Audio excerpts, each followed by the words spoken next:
tardes a todos y todas. Muchísimas gracias por acompañarnos. Más bien una disculpas por esta demora. Vamos a arrancar este ciclo de webinars, este primer ciclo de webinars del año, hablando sobre la educación y sensibilización sobre el suicidio, el rol del docente y el abordaje institucional en la prevención, como la primera sesión de este ciclo de Universidades que Cuidan, Prevención y Atención de la Conducta Suicida, un espacio orientado a fortalecer la promoción del cuidado, la escucha y la prevención en salud mental. Para dar inicio y quien nos guiará en este diálogo, nos acompaña Carolina Vera, es especialista de bienestar universitario de la DIGESU, y le damos pase para que pueda comentarnos un poquito de la temática de hoy, del ciclo, y luego presentar a nuestro ponente. Adelante, Carolina. Muchas gracias, Fernando. Gracias por el pase. Bueno, buenas tardes a todas las personas que nos acompañan. Nos da mucho gusto ver que están conectados de distintas regiones del país. Vemos estudiantes, docentes, autoridades y diversos actores de la comunidad universitaria, así también como el público en general. Estamos aquí con mucho entusiasmo para dar inicio a Universidades que Cuidan, un ciclo de 6 sesiones mensuales que nos acompañarán hasta septiembre. Esta iniciativa parte de una premisa institucional innegable. No existe educación superior de calidad sin bienestar socioemocional y formación integral. Para la DIGESU, que es la Dirección General de Educación Superior Universitaria del Ministerio de Educación, el cuidado de la salud mental es una condición habilitante para el aprendizaje y el desarrollo humano. El suicidio, que es el tema central de este webinar, es un desafío global y regional urgente. Sabemos que no es un problema clínico e individual, ¿no?, sino un problema social y crítico de salud pública. Sin embargo, hasta la actualidad, sabemos que permanece rodeado de estigmas y tabúes que deben ser problematizados y aclarados. No se trata entonces de evitar hablar del suicidio, sino abordarlo de una manera ética y responsable. En el contexto mundial se estima que más de 727,000 personas pierden la vida al año por esta causa. Y según el quinto informe de la OPS, que ha circulado bastante, que se titula Suicidio en las Américas, publicado en septiembre del año pasado, nuestra región es la única de la OMS, la Organización Mundial de la Salud, donde las tasas de suicidio han seguido aumentando, lo que nos obliga a actuar de manera urgente y técnica también. En el Perú, en nuestro país, durante el 2025, los casos de depresión moderada y grave han aumentado un 15%. Y de hecho, los intentos de suicidio en jóvenes de 15 a 24 años también han crecido un 26%. Sabemos también que hay una diferenciación entre intento de suicidio y suicidio como tal, en donde hay una estadística más prevalente para mujeres en intento de suicidio y también para hombres en el caso de suicidio, ¿no? Entonces son aspectos que son muy, muy importantes de analizar y profundizar también. Entonces, nosotros y nosotras como gestores, como educadores, como diversos actores de la comunidad universitaria, entendemos que estas cifras no aparecen en el vacío, ¿no? La salud mental está profundamente atravesada por determinantes sociales que ya se han establecido. De hecho, desde el Ministerio de Salud hay diversos esfuerzos que también están abonando en esta causa de prevención del suicidio y señalan como determinantes, por ejemplo, la desigualdad y la pobreza, ¿no?, la precariedad económica, la inseguridad alimentaria, que sabemos que son estresores crónicos que limitan los recursos de afrontamiento, principalmente de nuestros estudiantes, ¿no? Entonces, pero también las diversas formas de exclusión y discriminación incrementan el riesgo al generar entornos de hostilidad que se suman a otros factores, las barreras de acceso, entonces también acceso a derechos, ¿no? No solamente educación, sino salud, principalmente, entre otros derechos, que finalmente lo que hacen es perpetuar la vulnerabilidad, sobre todo de ciertas poblaciones históricamente excluidas, ¿no? Pero a eso entonces se suma a este tejido la desesperanza, la fractura de vínculos y de redes de soporte y de comunidad. Entonces, de hecho, la misma OPS el 2025 señala que el suicidio es un fenómeno multicausal, ¿no? Donde la falta de empleo digno, por ejemplo, y la exposición a la violencia impactan en mayor medida o con mayor severidad, especialmente a la población joven, ¿no? Entonces señala que la salud mental no es un asunto clínico, como habíamos dicho, sino de justicia y equidad social. Por eso es tan importante el rol que puede tener la universidad, no solamente garantizando el cuidado dentro de la universidad, ¿no? Como parte de la trayectoria educativa, sino como elemento de su formación integral como futuros y futuras profesionales también. Entonces, la OMS también ha planteado estrategias que sugiere debemos de trabajar a este nivel, y una de ellas es manejar oportunamente la identificación, ¿no? de situaciones vinculadas a la conducta suicida desde el pensamiento suicida, ¿no? Entonces, poco en ese marco quiero contarles, ya para terminar esta parte de mi intervención y dar lugar al espacio más importante, que es de la invitada que está ya con nosotros, que les voy a presentar en breve. Quería comentarles que frente a esta situación, ¿no? Hay un marco normativo en nuestro país. Ustedes saben que tenemos desde el 2019 una ley de salud mental y un reglamento de esta ley que establece diversas obligaciones, porque no es optativo, es una ley, tiene esta jerarquía.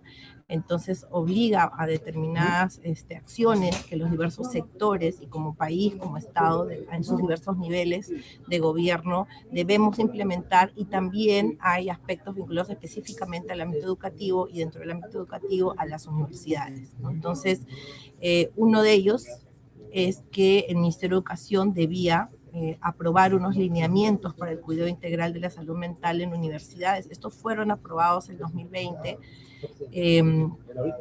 y se han desarrollado diversas acciones. Los lineamientos tienen como objetivo orientar a las instituciones para que en el ejercicio de su autonomía aseguren el bienestar de su comunidad mediante la prevención y la atención oportuna. Esto es un elemento importante porque no solamente se centra en el estudiante, sino en la comunidad universitaria, ¿no? No solamente como un aspecto territorial, sino de pertenencia, de sentido de comunidad, como un elemento protector, ¿no?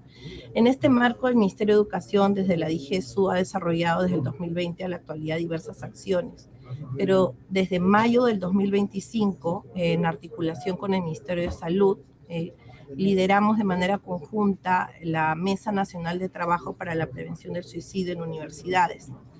Hasta diciembre, entre mayo y diciembre del año pasado, 28 universidades lograron implementar mejoras sustanciales en la implementación de esta normativa, como por ejemplo, aprobar un marco normativo exclusivamente dedicado al tema del cuidado integral de salud mental.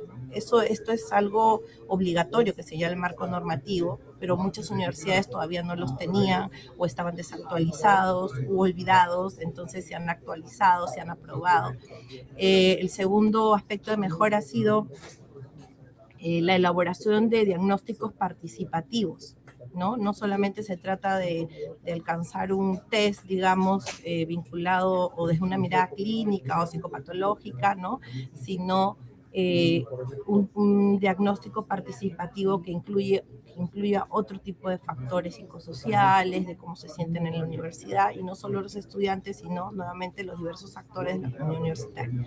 Entonces, muchas universidades han mejorado estos diagnósticos participativos. Antes trabajaban solo con estudiantes, ahora están incluyendo también a docentes, y así han tenido diversas mejoras en la elaboración del diagnóstico. Pero también los avances pudieron ser en la conformación de la red para el cuidado integral de la salud mental. Este marco normativo exige que las universidades identifiquen actores claves dentro de la universidad y se articulen en un espacio denominado red, ¿no? Para el cuidado integral de la salud mental. Entonces, algunas de las mejoras fueron desarrolladas en estos aspectos y también en el diseño e implementación de planes de trabajo justamente para aterrizar lo que señala estos lineamientos vinculados a la promoción de la salud mental, a la prevención y a la atención y derivación oportuna. Bueno, entonces este ciclo de webinar es la continuación de nuestro compromiso para fortalecer estas capacidades institucionales que orienten al cuidado, ¿no? No solamente a la aplicación de la norma, sino que llegue realmente a la cotidianidad y a la vida de las personas que conforman la comunidad universitaria.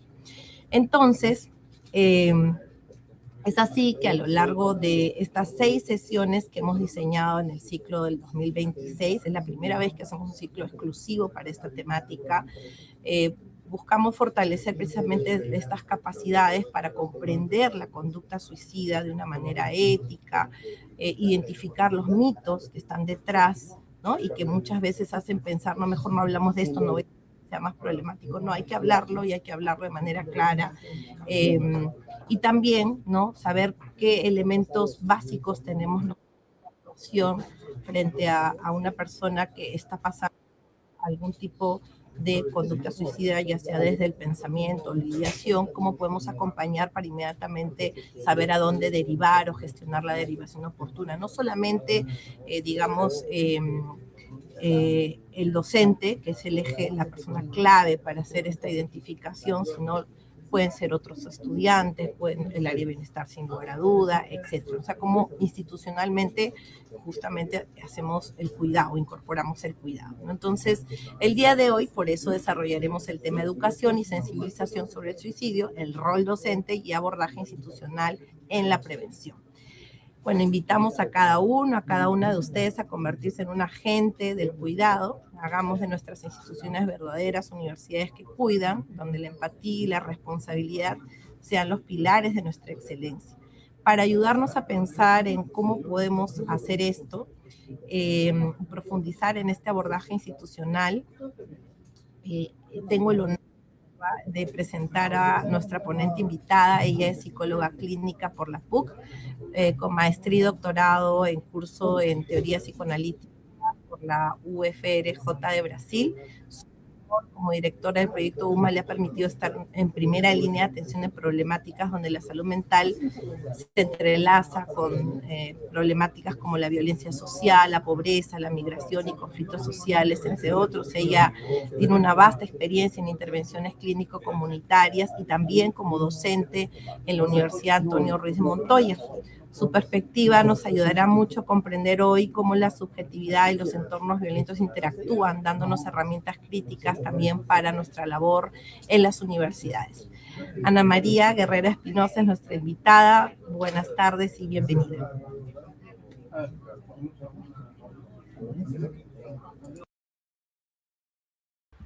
Ahí está. Gracias, Carolina. No encontraba el micrófono. Gracias al Minedo, a Carolina, a Fernando por la invitación. Así que, bueno, con todo gusto comparto un poco mis ideas, mis experiencias, y luego podemos pasar a algunas preguntas. ¿Les parece? Claro. Muy bien. Muy bien. Entonces voy a compartir mi PPT. Me dan un minutito.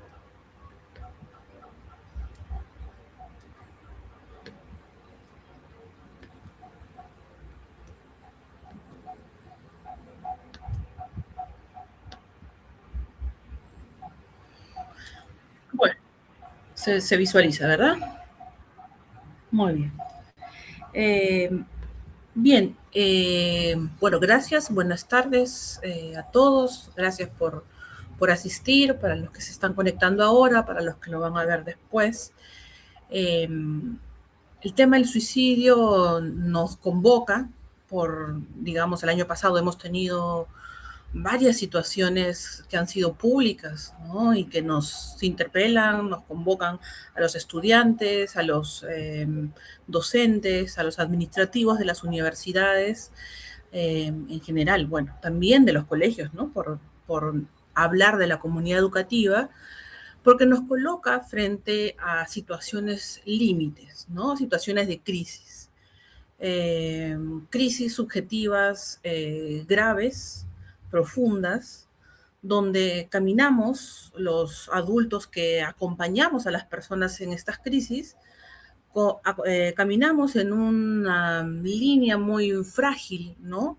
Entre el vivir y el morir, la vida y la muerte, ¿no? Y después también uno mismo, el sentido de responsabilidad o su cargo de conciencia o su necesidad de ayudar se pone también ahí en juego.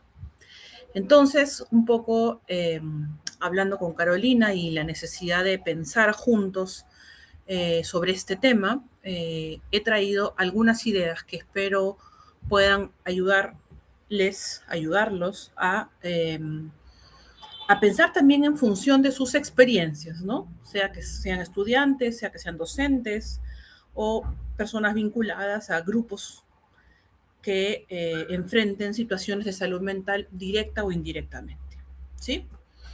Muy bien. Lo primero que quiero traer es la idea del enfoque psicosocial, es decir, quiero enmarcar, Carolina ya lo ha dicho un poquito antes, pero yo quiero decir algunas ideas que me parecen fundamentales.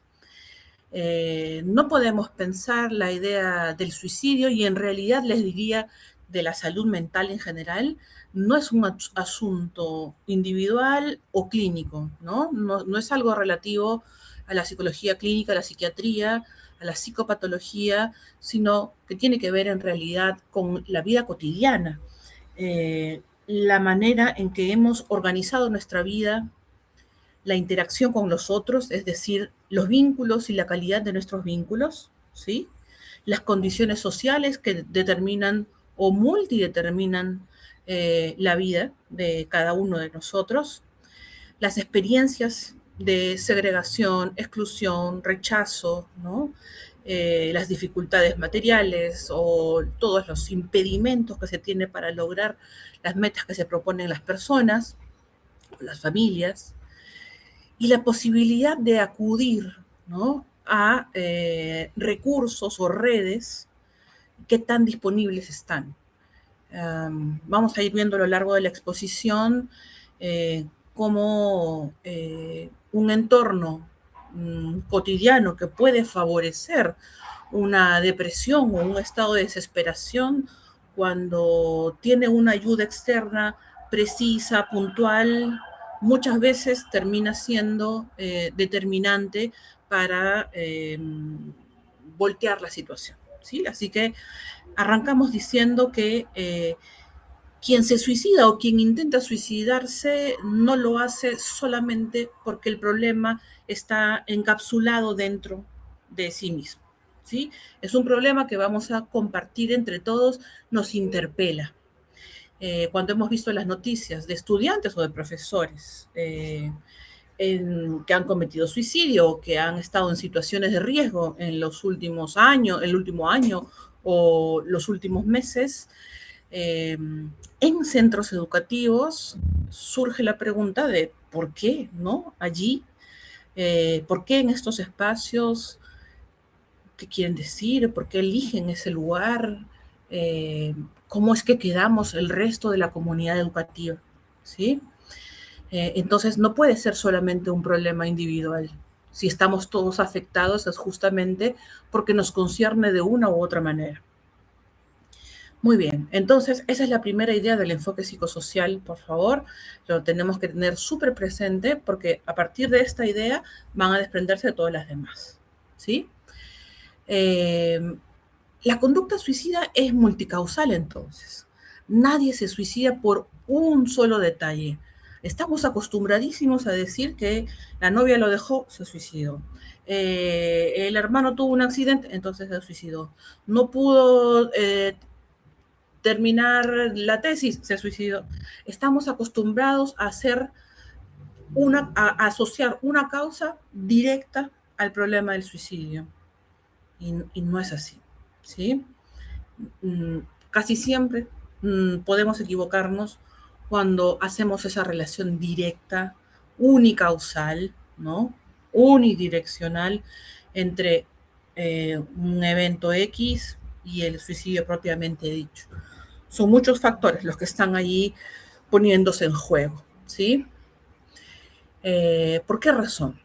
¿Por qué no de repente ustedes pueden decir, yo conozco una persona que porque pasó tal cosa se suicidó? Vamos a pensar entonces esa conducta previa, la vamos a pensar como la gota que derrama el vaso. Pero la gota que derrama el vaso no es culpable del embalsamiento del vaso, ¿no? Es apenas algo que cae justamente en un momento donde la situación de límites estaba ya por desbordarse. Entonces, claro, termina siendo algún evento desencadenante, algún evento que va a condicionar el pasaje a la actuación, ¿no? Pero no termina siendo el origen o la causa, ¿sí? Entonces, toda conducta suicida o el suicidio propiamente dicho se va a configurar en un particular contexto de vida. Entonces, para poder entender el problema del suicidio, y vamos a hablar de la conducta suicida en sus manifestaciones de tentativa, ¿no? En su intento suicida, lo vamos a pensar mejor como la obligatoriedad de entender a la persona que tenemos al frente en una situación donde la muerte solo aparece como salida para lo que está viviendo. Y en este contexto de vida, entonces, este contexto de vida va a implicar que nosotros no necesitamos hacer una indagación, una averiguación, necesitamos interesarnos, involucrarnos por la vida de esta persona, ¿sí? No la podemos etiquetar o describir desde afuera. Si necesitamos o queremos ayudar al otro, necesitamos entender lo que el otro está viviendo. Por eso, y me voy a permitir aquí sacar un lapicerito, por eso nos importan muchísimo los vínculos, ¿de acuerdo? Es lo primero que quiero que anotemos, luego de entender que es multicausal y necesita un contexto, ¿sí? Quisiera que podamos pensar en la calidad, la cantidad, digamos, la dinámica de los vínculos de la persona que está en una crisis suicida, ¿sí? Puede ocurrir cuando las personas se sienten aisladas y por eso el bullying o la segregación, las experiencias de segregación o de exclusión o de aislamiento del grupo, ¿no? El grupo de pares, de los amigos en el recreo o en los espacios universitarios, es altamente significativa, ¿no? Son espacios de sufrimiento para chicos, para jóvenes en general, ¿no? Situaciones de violencia o de humillación, que son experiencias muy drásticas, ¿no? Para la autoestima. Y las más comunes, las que más escuchamos, son situaciones de pérdidas, ¿no? Perder a alguien querido, algo muy querido, ¿no? Alguna relación, algún familiar, etc. También el quiebre de las redes, es decir, por ejemplo, perder un grupo de amigos o perder personas significativas alrededor, un accidente, vamos a imaginar, o el viaje de la familia, vamos a pensar en una familia que migra y finalmente termina dejando a alguien, en teoría, digamos, autónomo, independiente, tenemos muchas veces eso, ¿no? Chicos, por ejemplo, que vienen de otras regiones o que están en ciudades cercanas, pero su familia se ha quedado en su ciudad o su comunidad de origen, y ahí hay redes de apoyo que se pierden, que se quiebran.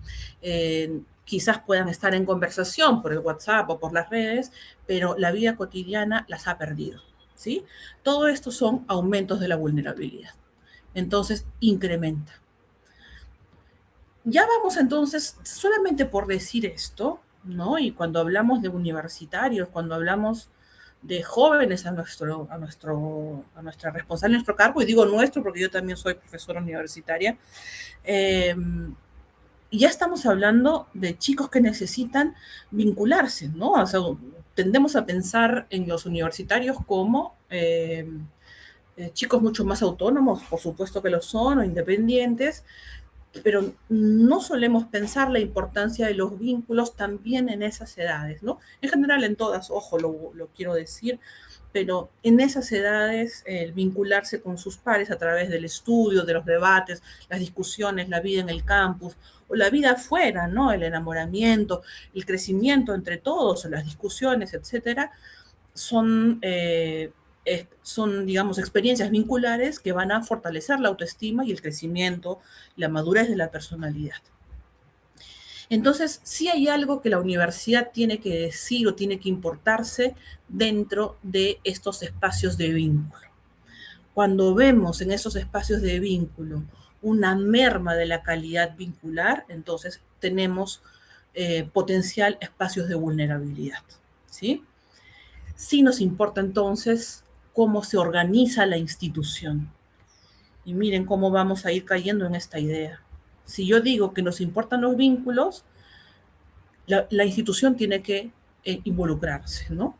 Yo también lo extendería para el colegio, que también lo hemos visto muchas veces, ¿no? En los colegios donde pasan cosas y los chicos están en los recreos a cargo de nadie, ¿no?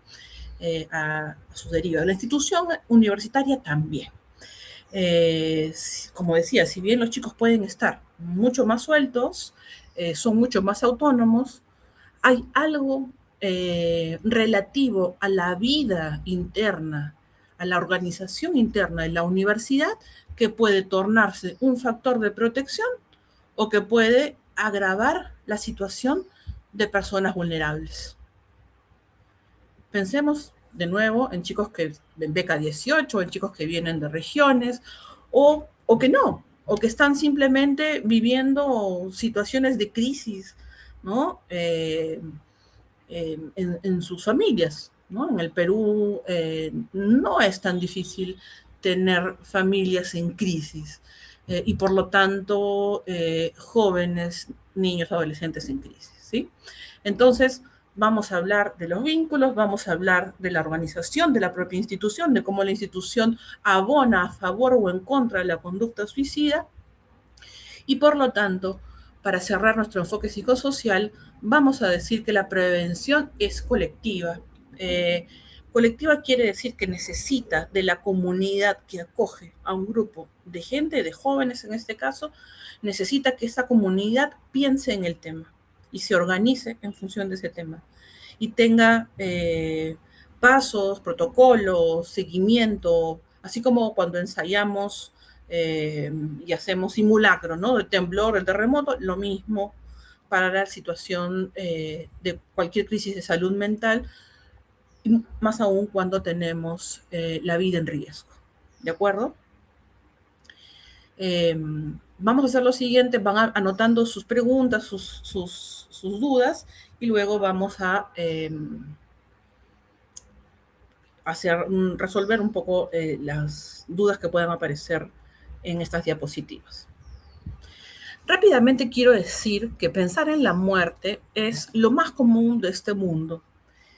Y si nos asusta de alguna manera, incluso escuchar lo que estoy diciendo, justamente es por esa situación, esa condición del límite que nos impone, ¿no? Justamente la vida a cada uno de nosotros, ¿no? De mayor o de menor medida, la muerte está allí como un escenario posible. Muchas veces los mayores, los que vamos aumentando en edad, en edades avanzadas, vamos teniendo quizás menos miedo a pensar en la muerte o vamos acostumbrándonos, ¿no? Porque ya vamos viendo a mucha gente alrededor o a alguna persona más alrededor, ¿no? Normalmente los niños, los adolescentes, los jóvenes tienen un escaso contacto con la muerte a menos que haya alguna situación puntual a su alrededor. Entonces, vamos a llegar, digamos, a la vida adulta, a la juventud de los veintitantos, en la vida universitaria, digamos, en ese momento etario, vamos a llegar con diferentes experiencias sobre pensar la muerte, ¿sí? Diferente. ¿Qué tanto pudimos hacerlo en el pasado? ¿De acuerdo? Fue un pensamiento excesivo, fue un tema que se pudo hablar en casa, fue un tema que ocurrió en la historia de vida del chico, de la chica, ¿no? Entonces, pensar en la muerte tiene que ver también con la historia de la propia existencia, la reflexión de quién soy yo, dónde estoy, cómo estoy, con quién estoy alrededor, de quién dependo o a quién recurro, ¿no? Hay experiencias de chicos que tienen sobre todo temor y entonces se asustan de pensar en la muerte. Hay chicos más bien que tienen curiosidad y que más bien se acercan al tema de la muerte. Y en todo caso, a nadie deja indiferente la muerte, a todos produce una sensación de angustia o de inquietación, ¿no? Frente a la posibilidad de terminar con la existencia. Ahora, la ideación suicida es distinta, ¿sí? Una cosa es pensar en la muerte como condición humana relacionada a nuestra propia historia de vida, y otra cosa es la ideación suicida propiamente dicha. Nada de esto califica como condiciones previas al suicidio. ¿Sí? Todos nosotros, de una u otra manera, cuando pensamos en la muerte, estamos pensando en nuestros propios límites. La ideación suicida son algunos pasos más allá, ¿no?, del fantasear. Está más bien, es un pensamiento orientado a dejar de vivir, orientado a morir, orientado a provocar la propia muerte, ¿sí? Y todas, de una u otra manera, se plantean como salida al sufrimiento. ¿Cuál sufrimiento? Depende. ¿Depende de qué? Vamos a regresar acá, de las diferentes experiencias que dijimos acá, ¿sí? Depende el sufrimiento, ¿con qué factores? Todos estos, ¿no? Probablemente sufrimientos multicausales. Se suma el problema de la familia, de repente el problema económico, pero además en la universidad pasó tal cosa, pero además la pareja tal otra, pero además el país está en crisis y así se van sumando una serie de factores. ¿De acuerdo?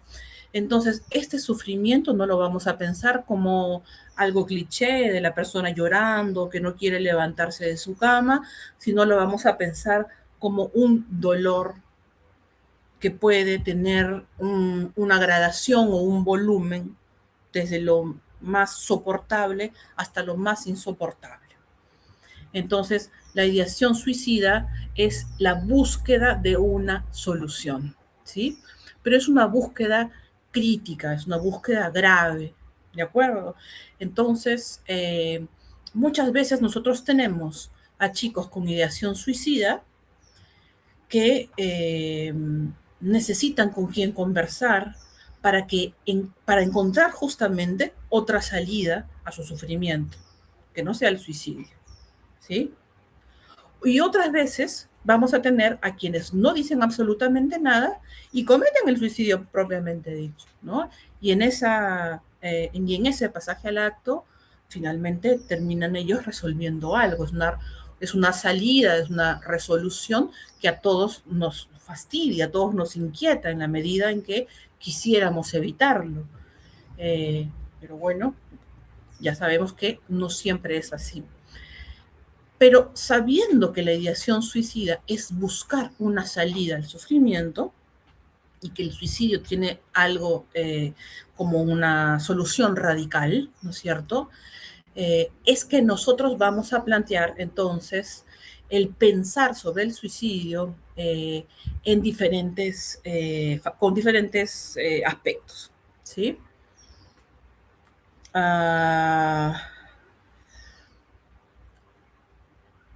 ¿Cómo yo puedo diferenciar entre pensar en la muerte y la ideación suicida? Lo diferencio con la frecuencia, ¿sí? ¿Cuántas veces se piensa en la muerte? Si esta frecuencia o intensidad está ligada a sentimientos de desesperanza, no hay solución, no hay salida, no hay solución, nada se puede resolver, ¿sí? Si aparece además, todo esto vamos a ir sumando, ojo, sumamos, ¿no? Sumamos, ¿sí? Deseo de desaparecer o de morir, ¿de acuerdo? Pero hasta acá solamente son pensamientos, ideas y sentimientos. ¿De acuerdo? ¿Qué cosa empieza a subir la gravedad, la existencia de un plan? Pensar en medios o incluso preparar condiciones para ello. ¿De acuerdo? Aquí el grado de desesperanza está ligado a la sensación de no tener salida. ¿Sí?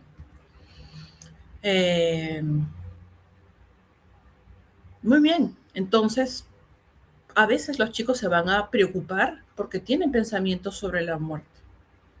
Entonces, ya nosotros estamos pensando que vamos a hacer una diferencia muy significativa entre la preocupación por la muerte, pensar sobre la muerte. Pensar sobre la muerte también es pensar sobre la vida, ojo. Pensar sobre la muerte también es pensar sobre los propios límites, hasta dónde podemos ir y hasta dónde no podemos ir. Es pensar también sobre el propio cuidado. Entonces, cuando los chicos quieren hablar sobre la muerte, hay que darle espacio para hablar sobre eso. Y eso nos lleva a que nosotros también podamos pensar sobre la muerte sin temor o sin sufrir una crisis de angustia, porque también a nosotros nos da miedo pensar sobre la muerte, ¿no? Entonces, como dice el dicho, la muerte, no avanzamos por allí, sino más bien como tarea institucional pensar justamente en cómo los chicos viven, ¿no? Qué cosa viven, qué cosa desean y qué cosa los pone al límite, ¿no? Qué cosa los ofusca, qué cosa los extrema en sus sentimientos o en sus conductas, es justamente pensar en condiciones que pueden desencadenar posteriormente conductas suicidas. Entonces, si yo defino conducta suicida, ¿no? Yo necesito una ideación, ya dijimos, ojo, que la ideación, ¿no? Es un pensamiento orientado a dejar de vivir, es el provocar, es el plan, ¿no es cierto? Entonces, la conducta suicida necesita una ideación, necesita de una u otra manera la comunicación del malestar, ¿sí? Necesita una amenaza o, voy a ponerlo así, o necesita el intento y el suicidio consumado. ¿De acuerdo? No todos los suicidas van a comunicar, no todos los suicidas van a amenazar, pero pueden tener intentos o de frente, ¿no? Pasan al acto. Ahora, el sufrimiento intenso no es una señal de conducta suicida per se, ¿sí? No es una señal de suicidio. Sufrimiento intenso podríamos tener todos. Cuando se nos muere alguien tenemos un sufrimiento intenso. O cuando terminamos una relación, o cuando vivimos un quiebre en la vida por alguna cuestión, se pierde un trabajo, se pierde un proyecto deseado, etcétera, ¿no? Entonces, sufrimiento intenso no equivale a conducta suicida, pero la desesperanza, ¿sí? Que es distinto al sufrimiento intenso. La desesperanza es un sufrimiento intenso, pero no todo sufrimiento intenso es una desesperanza, ¿sí? Cuando la persona manifiesta desesperanza, merece atención, ¿de acuerdo? Ya esto nos levanta una alerta, ¿ok? Ok. No vamos a esperar una etiqueta diagnóstica para pensar sobre la posibilidad del suicidio. No es que una persona diagnosticada por depresión es que ya inmediatamente puede suicidarse. Tampoco es así. Podríamos tener a alguien diagnosticado con depresión y estar fuera del riesgo suicida, y tenemos una persona sin diagnóstico que está con riesgo suicida. ¿De acuerdo? Entonces, no podemos pensar a partir de etiquetas diagnósticas. Esto de acá no puede ser nuestro criterio. ¿De acuerdo? Nos salimos de la etiqueta diagnóstica. Más bien vamos a pensar, hemos dicho, ¿no? En un conjunto, ¿no? En un conjunto de situaciones diversas, del más diverso tipo, que van a permitir desencadenar los pensamientos y las conductas suicidas. Conocer la historia, involucrarnos con lo que está pasando la persona, ver la suma de factores. Mientras más se suman o más intensidad hay en estos problemas de distintos factores, ahí sí sube, ¿no?, el riesgo, ahí sí sube la preocupación. ¿De acuerdo? ¿Qué cosa puede pesar especialmente en universitarios? El aislamiento, porque muchas veces estudiar implica estudiar solos, o muchos chicos pueden vivir solos, ¿sí? Un fracaso, ¿no? Un fracaso académico, un fracaso amoroso que puede ser vivido como un derrumbe narcisista, dicho de otro modo, como una pérdida crítica de la autoestima, ¿sí? Experiencias de violencia, morales, sexuales, del más diverso tipo, pérdidas, conflictos familiares, con la familia nuclear sobre todo, ¿no? Sobrecarga académica que se debe sumar a otro tipo de sobrecargas, ¿no? Humillación, como ya dijimos, vergüenza, consumo de sustancias también inducen, ¿no?, la precariedad y el quiebre de redes de sostén, ¿no?, las redes de apoyo. Entonces, sí, la universidad tiene una importancia vital, no para reemplazar a personas o servicios de salud o de salud mental, sino porque es un lugar como inaugural para conocer el sufrimiento de los chicos, ¿sí? Normalmente, no, los casos que llegan, por ejemplo, a los psicopedagógicos o a los espacios de bienestar universitario, son los que tienen un reconocimiento del problema. Es porque ya se dijeron a sí mismos, necesito buscar ayuda. Los primeros que vemos el problema en la universidad somos los profesores en clase, ¿sí? Donde tenemos un espacio de observación privilegiada. Son muchísimas las veces que vemos clase tras clase a un determinado alumno estar cabizbajo, distraído, ¿no?, ensimismado en otra cosa, durmiéndose, etc. O vamos notando aquella persona que siempre participaba, de pronto cambia y vemos lo abrupto de ese cambio. Vemos su desconexión, vemos la caída de su rendimiento, vemos de pronto que se desorganiza, etc. Los profesores vemos muchísimas señales, ¿sí? Entonces, la gracia es que esas señales nos generen preguntas. O sea, no es que yo veo esas señales y digo, ay, bueno, ya que tendrá, ¿no? Bueno, total, cada uno está en su lío.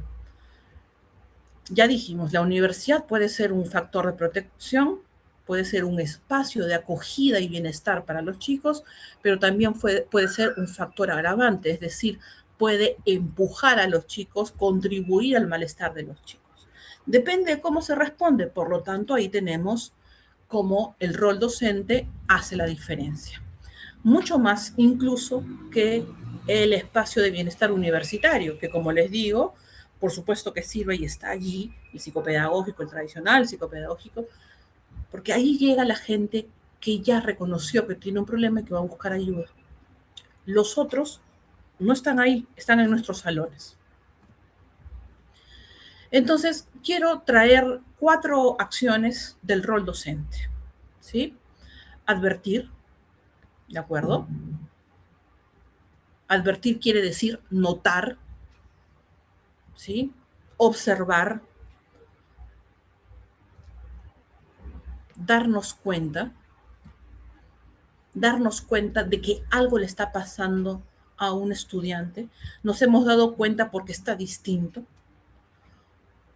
o porque no está como está en general los estudiantes universitarios. Nos preguntamos, incluso puede no estar en situación de sufrimiento, pero yo me pregunto siempre, ¿por qué está este chico aquí en esta clase, no? No le interesa el curso, le aburre el tema, ¿por qué está en esta carrera si nunca parece conectado? Ya me estoy haciendo preguntas. Entonces, cuando yo observo y me hago preguntas, yo advierto, ¿sí? Entonces, necesito hacerme preguntas de lo que observo. Observo quiebre abrupto, ¿sí? observo mensajes, ¿no? Rostros, posturas, escucho verbalizaciones que me dicen a mí misma o que escucho en los pasillos, veo una desconexión llamativa, veo conductas que cierran o se despiden, ¿no? Conductas de despedida, o expresión de sentirse mal, ¿no? Una carga, un estorbo, sentimientos de desesperanza o expresión de desesperanza. Entonces yo observo y me doy cuenta. Observo preguntándome, ¿qué le está pasando? Esa es la pregunta. Yo observo y me pregunto, ¿qué le está pasando? Entonces, lo siguiente, después de observar y preguntarme, yo me acerco, ¿sí? No es para interrogar, porque no somos policías, ni es para interpretar psicológicamente, lo seguro lo que te está pasando es tal cosa, porque tampoco somos clínicos. Bueno, en mi caso soy psicóloga clínica y créanme que muchos alumnos me buscan como si fuera psicóloga y siempre les respondo, no soy tu psicóloga, soy tu profesora. Y en tanto soy la profesora, necesito actuar justamente como debe actuar un docente, ¿sí? ¿Qué es ese rol? Es súper fácil. No hay que hacer ni siquiera casi ningún tipo de capacitación especializada. Abrir una conversación breve, humana y directa. Directa quiere decir sin temor. Breve quiere decir lo suficiente. Humana quiere decir franca. Fulana, fulano, te noto que estás distinta. Te veo cansada, te veo distante. Has bajado tus notas. Estás faltando mucho. ¿Qué está pasando? ¿Sí? Lo que muchas veces hoy los docentes ya no quieren o queremos hacer porque estamos cargados de trabajo y porque pagan mal y porque etcétera, etcétera, etcétera, y decidimos desconectarnos. Pero eso es lo que no debemos hacer, ¿no? Es parte del ser docente preocuparnos justamente por el bienestar de quien está con nosotros compartiendo la experiencia de enseñanza-aprendizaje.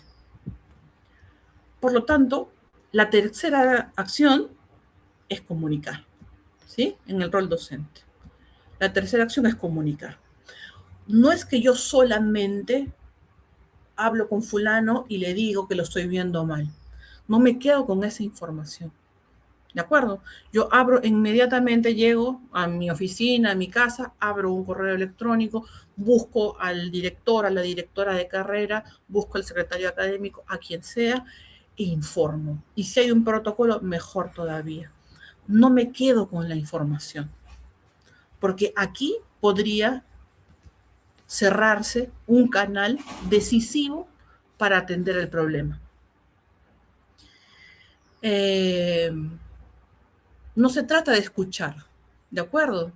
Podemos escuchar problemas, pero escuchar determinados problemas cuando la vida puede estar en riesgo nos debe llevar a activar una ruta institucional. Y si la institución no tiene una ruta, un protocolo, necesitamos empujar a la institución para que tenga un protocolo. El rol del docente, además, implica derivar. Entonces, fíjense, advertir y preguntarnos qué cosa estoy viendo, qué cosa estoy notando, acercarnos y hablar, preguntar, ¿no? Me preocupas, te veo mal, ¿qué está pasando contigo? ¿En qué puedo ayudarte? ¿A quién te puedo derivar? ¿A dónde te puedo llevar? Te acompaño al centro psicológico. Mira, te doy este dato para que tú busques. Y además de hacer eso, comunicamos a la institución y activamos el protocolo, ¿sí? Si yo me quedo con la institución, cierro todos los caminos. Y aquí puede ser fatal esta decisión. Fatal para la otra persona. ¿De acuerdo? Si mi institución no tiene protocolo, yo necesito presionar a la institución para que lo tenga. Por eso, la cuarta acción del rol docente, ¿sí?, es derivar. Desde el momento que sabemos, ya estamos involucrados. Y si yo estoy mirando mal a mi alumno o a mi alumna, Y si ya le pregunto, y si ya me entero, ya me involucro y ya derivo. No le digo, bueno, espero que te sientas mejor y me voy. No le digo, búscate a alguien para hablar. Mira, anda al psicopedagógico y ahí encontrarás psicólogos. Más bien le digo, yo te llevo. O ven que hablamos con fulano de tal. O toma este teléfono, la próxima clase te pregunto. ¿Sí? Me cuentas la próxima clase cómo te fue. Se trata de conectar a nuestro alumno, a nuestra alumna con la persona más idónea, ¿sí? Con la instancia más idónea. ¿Cuál puede ser esta? El centro de bienestar universitario, ¿no? O el psicopedagógico, un centro de psicología, si es que no hay, de repente, si hay un sistema de tutorías, al tutor, a la tutora, o buscar cualquier red externa. Puede haber un centro de salud cercano, un hospital, un centro de salud mental comunitaria. Y bueno, lo más grave, que no quiero dejar de decir, siempre está la urgencia psiquiátrica, ¿sí? Llamar una ambulancia, el SIS tiene ambulancia gratuita para urgencias psiquiátricas, se llama por teléfono y llega una ambulancia y se lleva a la persona si es que la crisis es muy grave y no hay otros entornos, otras personas que puedan ayudar. Quiero ir cerrando, porque quiero escuchar algunas preguntas. ¿Qué no debemos hacer? Ni nosotros ni la institución. Lo primero, minimizar. O sea, ¿qué no debemos hacer? Es faltar el respeto. Lo respetuoso es escuchar, ¿sí? Y reconocer. Por lo tanto, si minimizamos, no reconocemos. Ya se te va a pasar, no es nada, yo también he estado así. Entonces, no minimizamos. Lo que puede ser sencillo para uno, puede ser mucho más complicado para otro. ¿Qué otra cosa no debemos hacer? Moralizar. Ponerlo en términos de bien o mal, bueno o malo. Tienes que ser fuerte, no está bien que te sientas así, etcétera, ¿no? Pon de tu parte. Retar o ridiculizar. Tú puedes superarlo, ¿no? O por eso estás así. Si no, eso no es nada. Yo he pasado peores cosas. ¿De acuerdo? Todas estas son respuestas totalmente negativas que lo que hacen es lacerar o aumentar la herida en la gente, aumentar el sufrimiento, apartar a la persona de la búsqueda de ayuda, ¿no? Desvitalizarlo más, ¿sí? No podemos prometer secreto, ¿sí? No podemos prometer secreto cuando hay riesgo de vida. Imposible. Esto jamás. No hay confidencialidad cuando hay riesgo de vida para sí mismos o para terceros. Tampoco es que en este asunto lo vamos a discutir en público. No es que yo me pongo a hablar con mi alumno, con mi alumna en el salón mientras la gente va llegando, ¿sí? Tampoco expongo el caso, lo cuento, chismeo o me voy de boca hablando de la situación. Entonces, si hablábamos del respeto, parte del respeto es escuchar. Si yo escucho y respeto, no puedo concluir que la persona me cuenta o hace estas cosas para llamar la atención. Llamar la atención es una forma de decir, está manipulando. Quiere evitar el examen.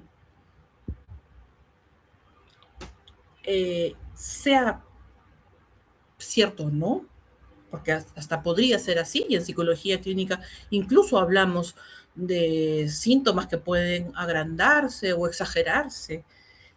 En el caso que fuera así, nadie toma ese riesgo ni ese camino, ¿no? En ningún caso el horizonte de la sospecha debe aparecer. Si sospechamos de algo porque nos preocupa algo, etcétera, lo dejamos para después. No jugamos con eso. ¿De acuerdo? Lo tomamos en serio. Entonces, toda conversación no debe quedar sin seguimiento. Se informa. Mensaje, correo, llevando a la persona propiamente. Finalmente, para cerrar, ¿qué necesita una universidad para prevenir de verdad? Primero, protocolos. El protocolo surge de una preocupación de la universidad, ¿sí? El protocolo surge de una conversación entre la gente responsable en la universidad. A partir de eso, debe trazarse una ruta de derivación simple, rápida, sin burocracia, ¿sí? Sin fichas que llenar, es 1, 2, máximo 3 pasos, ¿no? 1, 2, 3. Establecer la ruta de coordinación, y todos los docentes debemos de saber cómo se hace para hacer esa coordinación. Los docentes debemos también saber cuáles son los criterios de confidencialidad y resguardo que la universidad nos reclama, y la ley también, ojo. ¿De acuerdo?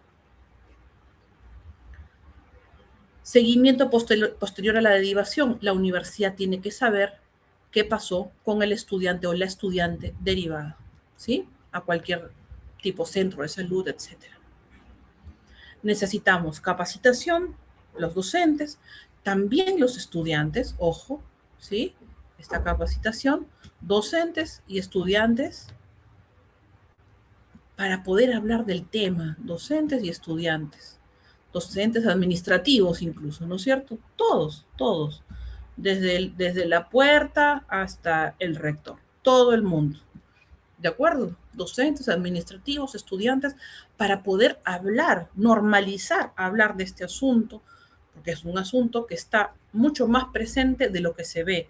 Lo único que vemos es cuando ya no hay más remedio o cuando la crisis ha estallado de una forma muy difícil de revertir, ¿sí? El protocolo también necesita cuidar al personal que interviene, puede ofrecer, los docentes pueden tener espacios para conversar, ¿sí? La universidad tiene que importarse por las prácticas que agravan el sufrimiento. Y estoy pensando, por ejemplo, en cómo mis alumnos donde yo enseño, los alumnos suelen dar como mucha argumentación para poder pedir un cambio de fecha, ¿no? Si yo me pongo así como muy estricta,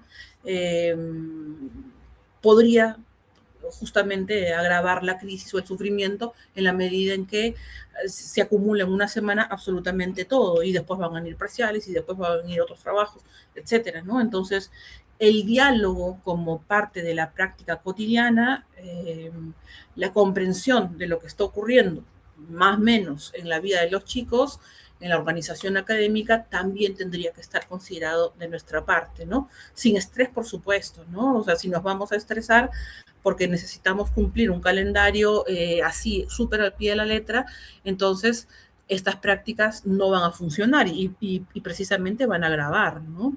Entonces, del maltrato casi no me voy a detener porque es inadmisible el maltrato entre colegas o de docentes a alumnos. Pero sí quiero hablar sobre la carga, ¿no? Sobre la sobrecarga, la arbitrariedad, la indiferencia o la burocracia hostil, ¿sí? Pedir a los chicos formalidades excesivas o ser indiferente a sus pedidos, a sus excusas. Pueden muchas veces, a veces de broma, yo siempre le digo a los chicos, un día antes de la entrega de trabajos, a todo el mundo se le va a la universidad, a todo el mundo se le enferma la abuelita o el perrito. Saber que esto es así, ¿no? Y que son formas en que los chicos tienen para manejar un poco indirectamente, quizás un poco inmaduramente sus tiempos, ¿no? O el propio estrés, pero los docentes tenemos que estar preparados justamente para esperar que eso ocurra y poder negociar y dialogar con ellos como parte de nuestro trabajo docente. No es un extra, está dentro del trabajo, ¿no? Está dentro del trabajo de enseñanza-aprendizaje. Y bueno, la arbitrariedad siempre se previene con tratos equitativos, reglas claras, transparencia, etc. Muy bien, eso es todo por el momento. Quisiera escuchar sus comentarios, sus preguntas. Ahí Carolina me dirá si tenemos tiempo. Sí, Ana María, estamos ya con el tiempo. Sin embargo, quiero agradecerte porque anticipadamente has respondido las preguntas, ¿no? Nos consultaban, por ejemplo, qué ideas erróneas podemos tener los docentes sobre el suicidio, lo has comentado, ¿no? Lo que no se debe hacer, y ahí pasaba un poquito justamente estas reflexiones que tenemos los docentes. Preguntaban qué hacer frente a la ideación suicida. Nos has comentado esta ruta, ¿no? Sí. De poder escuchar, de poder derivar también, saber a dónde derivar, ¿no?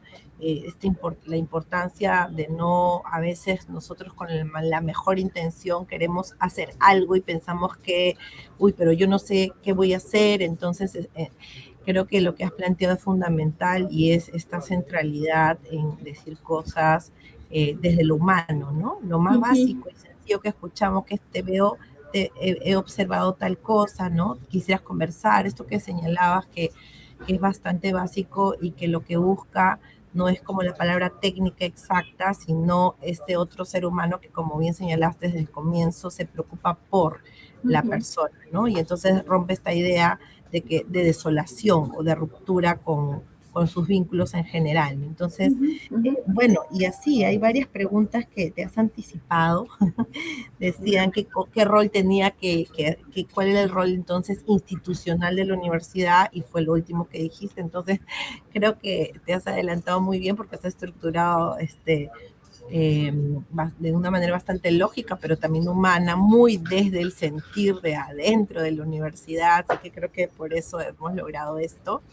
Yo te quiero agradecer en nombre de la Dirección General de Educación Superior Universitaria, y estoy muy segura que todas las personas que se han conectado, tanto desde el Facebook del Ministerio de Educación como de Perú Educa, te agradecemos bastante. Nos has ayudado a pensar, tal vez a problematizar también algunas ideas que tenemos y que precisamente nos da miedo, ¿no? Tal vez abordar, pero sí nos sentimos sensibilizados porque observamos incluso como ciudadanos y ciudadanas lo que pasa en nuestro entorno, en las universidades también, y sí, pues tenemos que estar adelante, ¿no?